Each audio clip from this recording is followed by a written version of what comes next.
So wait, is this Dear Esther?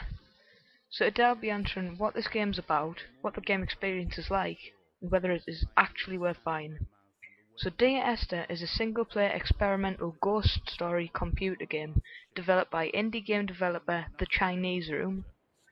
This was actually released first on July 29th, 2008 as a free Source Engine mod, and has since been made for commercial release on Steam since the 14th of February.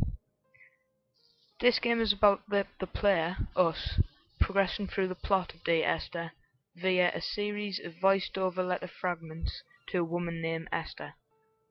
I notice that the game doesn't directly specify who the narrator is, but it seems throughout the game that it could be, well, I'm not going to tell you. I'll let you work it out for yourself.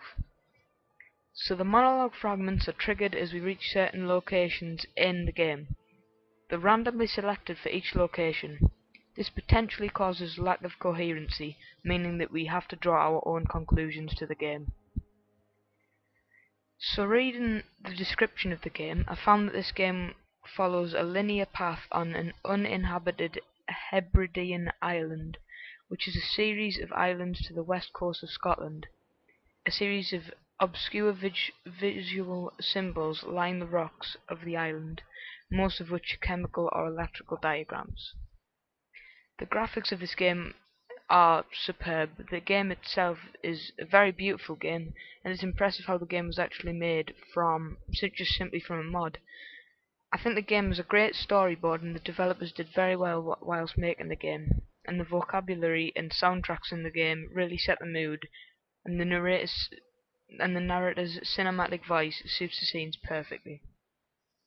The game could probably be written into a book if I'm honest. Maybe someday somebody will turn it into a book. But until then, we'll never know. So the genre of the game is indie, and the game could only be described as lonely. Really, really lonely. It's like you're the only person within the actual game. That could be classed as a bad thing, but I think it's perfect for the storyboard the writers did. So whether this game is worth buying or not depends on whether you are a very jumpy person. By this I mean if you get scared or jump out of your skin when you walk around a corner in a game just because there's somebody there, well, this game isn't for you, because the whole game you'll be thinking that something is going to jump out into your face. Then again, this is a very casual game and is only £6.99 from Steam, which is around $10.95ish. So if you were getting bored with the games you're playing at the moment, this is a great game to give a try. Anyway, I hope you enjoyed today's episode of Wait, Is This Dear Esther? And remember, stay calm to continue, and I shall see you next time.